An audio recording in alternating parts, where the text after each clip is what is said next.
Bonjour à tous, c'est Cathy Cut, bienvenue dans la quatrième partie de ce step by step.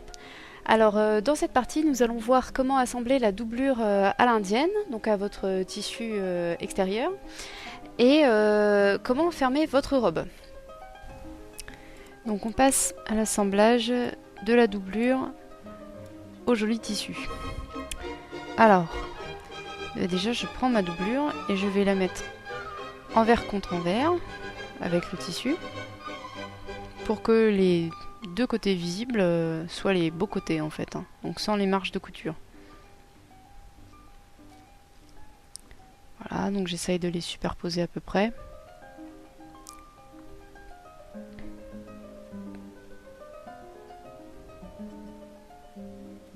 Ensuite je prends une épingle, je pique la couture et j'essaye de la faire correspondre à la couture du tissu visible, pour bien superposer au même endroit. Donc en fait je vais essayer vraiment de faire correspondre les coutures des deux morceaux pour que la superposition soit parfaite. Encore une fois désolée pour la caméra, mais en fait elle était suspendue autour de mon cou. C'est pas évident de travailler en même temps et en même temps de vérifier que tout est bien dans le cadre. Désolée, j'espère que ça suffira quand même pour comprendre. Donc on épingle la couture dos, les coutures côté et les bretelles. Alors une fois que c'est fait, je vais pousser un peu mes épingles sur les côtés. Là je sais que la superposition est bien, tout ça. Donc je vais essayer de les bouger en essayant de faire en sorte que le tissu ne bouge absolument pas. En fait je bouge les épingles pour pouvoir passer à la machine après. Alors l'assemblage de la doublure fait un peu scandale entre les domaines de puristes et les gens comme moi qui veulent simplement faire quelque chose de propre, rapide, et qui revendiquent pas de faire un truc parfait. Encore une fois, moi c'est loin d'être parfait. Mais bon, là c'est une doublure très moderne. Donc bon, c'est sûr, faudra pas y regarder de trop près. L'idéal ce serait de le faire à la main, hein, bien sûr. Donc je le dis, c'est pas du tout histo. Voilà, donc là tout est bien remis, c'est plus sécurisant pour le passage de la machine. Donc maintenant, on va devoir coudre le long de cette couture-ci, de celle-là et de celle du milieu.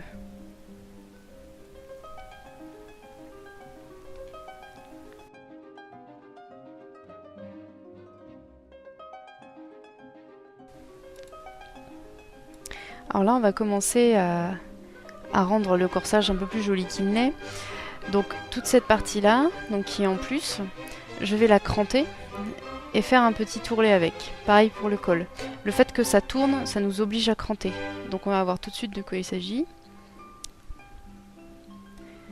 Donc dans l'arrondi, je prends mes ciseaux et je vais cranter.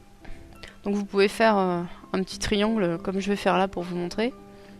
Moi en général, je m'embarrasse pas à faire ça. Évidemment, c'est mal cadré. Voilà. Je crante à côté. Encore ici.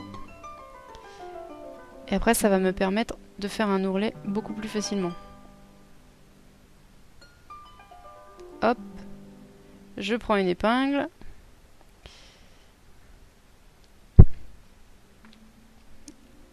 Et je le maintiens en place. Et donc, je vais faire ça pour tout ce qui est autour de la taille et tout ce qui est autour du col. Et plus tard, je le ferai aussi pour la fermeture du devant.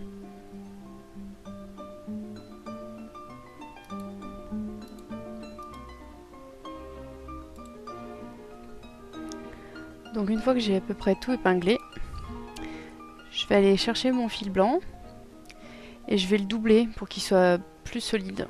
Donc c'est-à-dire que j'enfile mon fil, je le double et je fais un nœud en fait avec les deux.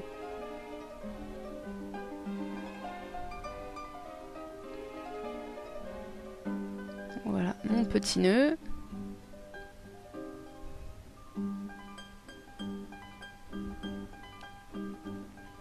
Et là c'est parti. Bon, encore une fois, mon travail est pas le plus propre du monde, hein, parce que je sais tout bêtement pas vraiment coudre à la main en fait.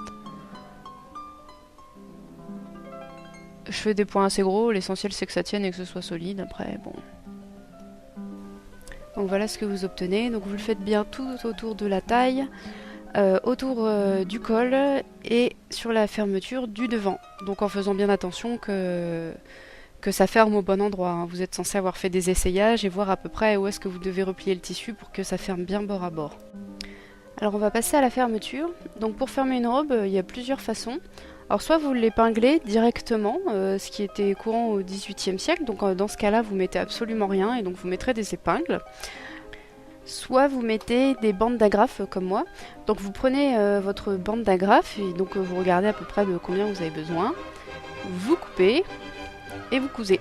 Donc vous aurez peut-être besoin de vous y reprendre à plusieurs fois hein, pour savoir exactement où il faut les positionner parce que donc une fois que la robe est mise, elle est soumise à tellement de tension qu'on peut voir les agrafes. Donc il faut les reculer pas mal hein, à l'intérieur du corsage pour être sûr qu'on ne les voit pas. C'est pas toujours évident. Donc là je vais insérer une baleine pour qu'en fait le devant soit bien droit parce que les bandes d'agrafes sinon ça risque de faire des petites vagues. Donc je prends ma baleine et donc je peux la mettre soit dans mon ourlet, soit dans ma bande d'agrafes. Après, si vous cousez des agrafes à la main, évidemment vous n'aurez pas la coulisse de la bande d'agrafes. Donc dans ce cas-là, vous mettez dans l'ourlet. Ou alors vous faites un canal à baleine avec du ruban sergé, par exemple. Donc voilà ce que vous obtenez. Évidemment, il faut mettre du sparadrap sur la baleine. Hein. Là, sur la vidéo, j'étais en train de tester, voir si la fermeture était bien comme je voulais, mais mettez du sparadrap. Et voici donc ce que l'on obtient à la fin de cette étape numéro 4. Donc vous avez le corsage presque terminé. Donc dans la partie suivante, la partie numéro 5, nous allons apprendre à faire les manches. Partie détestée par la plupart d'entre nous. Donc du coup je vais essayer de vous montrer ma méthode, mais c'est peut-être pas celle avec laquelle vous serez la plus à l'aise. On verra bien. Bon allez, merci d'avoir regardé.